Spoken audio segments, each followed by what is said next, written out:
Did you know that faith comes by hearing, and hearing by the Word of Yah? My goal is to bless you with the Word. Listen to it while you're driving. Listen to it while you're walking along the way. Listen to it when you lay down at night. Listen to the Word. Leviticus chapter 6 verse 1 through chapter 8 verse 36. Yahweh said to Moshe, "Give this order to Aharon and his sons. This is the law for the burnt offering. It is what goes up on its firewood upon the altar all night long until morning. In this way the fire of the altar will be kept burning. When the fire has consumed the burnt offering on the altar, the Kohen, having put on his linen garment and covered himself with his linen shorts, is to remove the ashes and put them beside the altar. Then he is to remove those garments and put on others before carrying the ashes outside the camp to a clean place. In this way, the fire on the altar will be kept burning and not be allowed to go out. Each morning the Kohen is to kindle wood on it, arrange the burnt offering, and make the fat of the peace offerings go up in smoke. Fire is to be kept burning on the altar continually. It is not to go out. This is the law for the grain offering. The sons of Aharon are to offer it before Yahweh in front of the altar. He is to take from the grain offering a handful of its fine flour, some of its olive oil, and all of the frankincense which is on the grain offering, and he is to make this reminder portion of it go up in smoke on the altar as a fragrant aroma for Yahweh. The rest of it Aharon and his sons are to eat. It is to be eaten without leaven in a holy place. They are to eat it in the courtyard of the tent of meeting. It is not to be baked with leaven. I have given it as their portion of my offerings made by fire. Like the sin offering and the guilt offering, it is especially holy. Every male descendant of Aharon may eat from it. It is his share of the offerings for Yahweh made by fire forever through all your generations. Whatever touches those offerings will become holy. Yahweh said to Moshe, "This is the offering for Yahweh that Aharon and his sons are to offer on the day he is anointed. 2 quarts of fine flour, half of it in the morning and half in the evening, as a grain offering from then on. It is to be well mixed with olive oil and fried on a griddle. Then bring it in, break it in pieces, and offer the grain offering as a fragrant aroma for Yahweh. The anointed Kohen, who will take Aharon's place from among his descendants, will offer it. It is a perpetual obligation. It must be entirely made to go up in smoke for Yahweh. Every grain offering of the Kohen is to be entirely made to go up in smoke. It is not to be eaten." Yahweh said to Moshe, "Tell Aharon and his sons, this is the law for the sin offering. The sin offering is to be slaughtered before Yahweh in the place where the burnt offering is slaughtered. It is especially holy.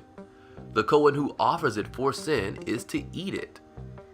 It is to be eaten in a holy place in the courtyard of the tent of meeting. Whatever touches its flesh will become holy. If any of its blood splashes on any item of clothing, you are to wash it in a holy place. The clay pot in which it is cooked must be broken. If it is cooked in a bronze pot, it must be scoured and rinsed in water. Any male from a family of Kohanim may eat the sin offering. It is especially holy, but no sin offering which has had any of its blood brought into the tent of meeting to make atonement in the holy place is to be eaten. It is to be burned up completely." This is the law of the guilt offering. It is especially holy. They are to slaughter the guilt offering in the place where they slaughter the burnt offering, and its blood is to be splashed against all sides of the altar. He is to offer all its fat, the fat tail, the fat covering the inner organs, the 2 kidneys, the fat on them near the flanks, and the covering of the liver, which he will remove with the kidneys. The Kohen will make them go up in smoke on the altar as an offering made by fire to Yahweh. It is a guilt offering. Every male from a family of Kohanim may eat it. It is to be eaten in a holy place. It is especially holy. The guilt offering is like the sin offering. The same law governs them. It will belong to the Kohen who uses it to make atonement. The Kohen who offers someone's burnt offering will possess the hide of the burnt offering which he is offered. Every grain offering baked in the oven, cooked in a pot or fried on a griddle will belong to the Kohen who offers it. But every grain offering which is mixed with olive oil or is dry will belong to all the sons of Aharon equally. This is the law for sacrificing peace offerings offered to Yahweh.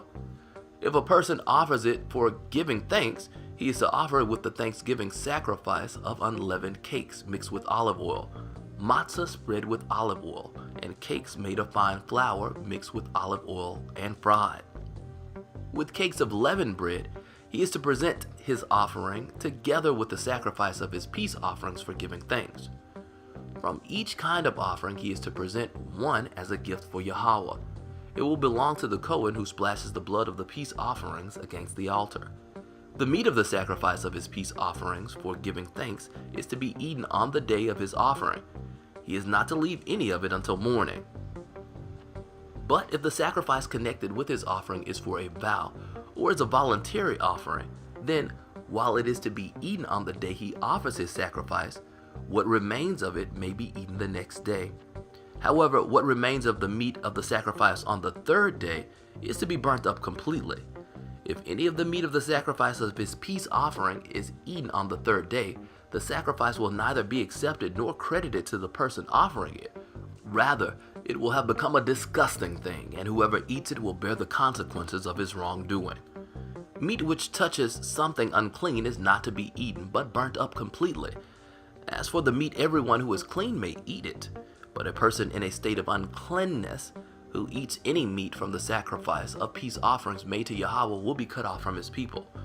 Anyone who touches something unclean, whether the uncleanness be from a person, from an unclean animal, or from some other unclean detestable thing, and then eats the meat from the sacrifice of peace offerings for Yahweh, that person will be cut off from his people.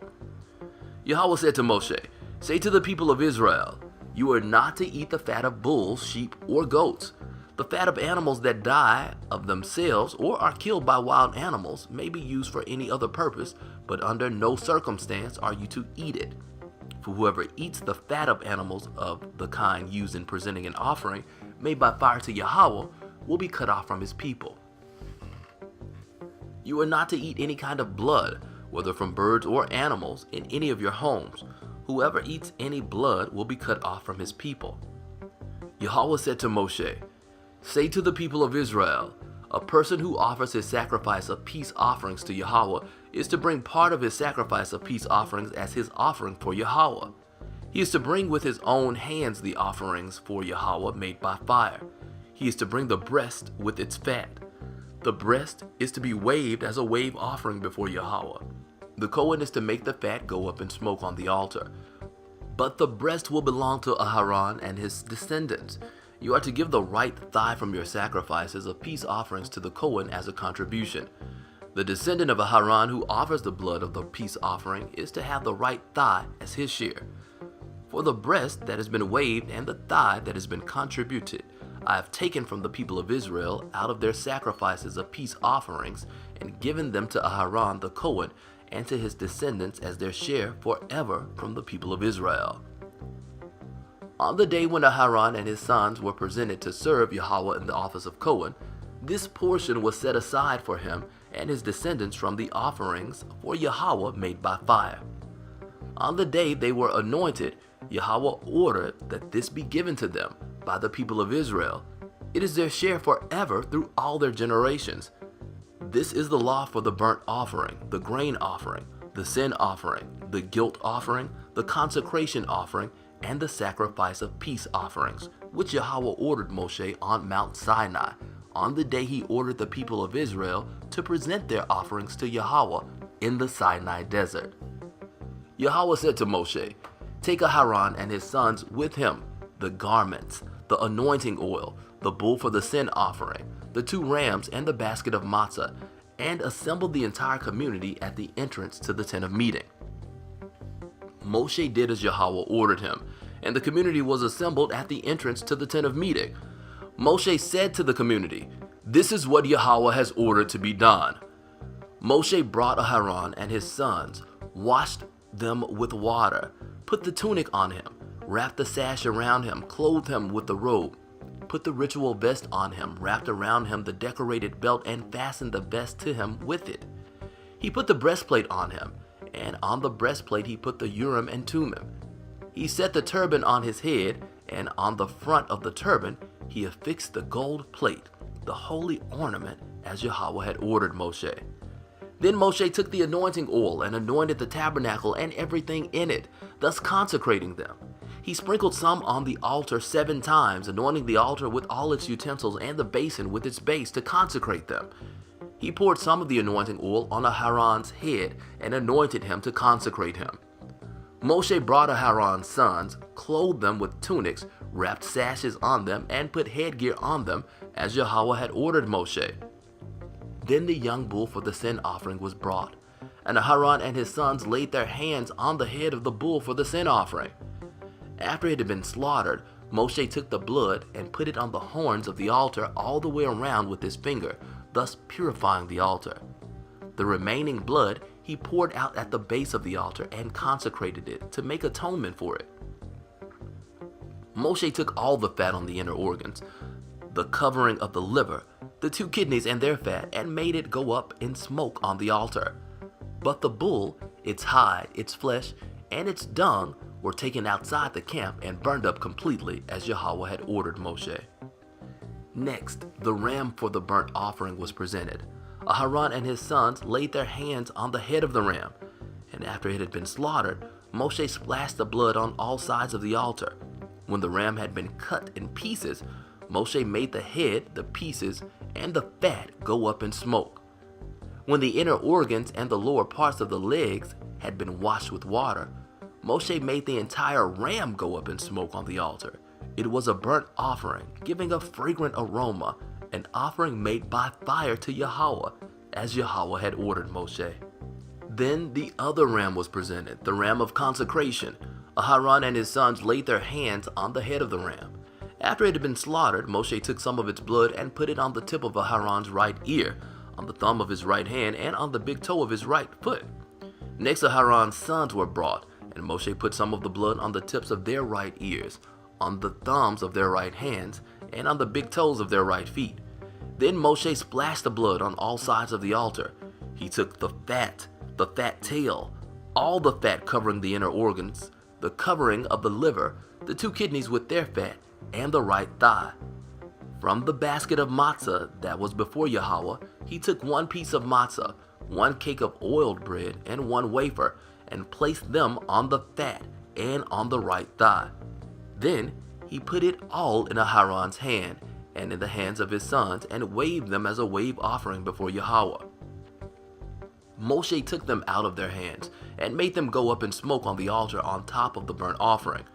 They were a consecration offering, giving a fragrant aroma, an offering made by fire to Yahweh.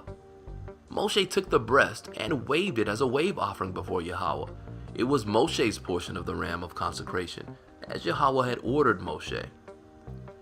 Moshe took some of the anointing oil and some of the blood which was on the altar, and sprinkled it on Aharon and his clothing, and on his sons with him and their clothing, and consecrated Aharon and his clothing together with his sons and their clothing. Moshe said to Aharon and his sons, "Boil the meat at the door of the tent of meeting, and eat it there with the bread that is in the basket of consecration, as I ordered when I said that Aharon and his sons are to eat it. Whatever is left over of the meat and bread you are to burn up completely. You are not to go out from the entrance to the tent of meeting for 7 days, until the days of your consecration are over, since Yahweh will be consecrating you for 7 days. He ordered done what has been done today, in order to make atonement for you. You are to remain at the entrance to the tent of meeting day and night for 7 days, thereby obeying what Yahweh ordered done, so that you may not die. For this is what I was ordered." Aharon and his sons did all the things which Yahweh ordered through Moshe.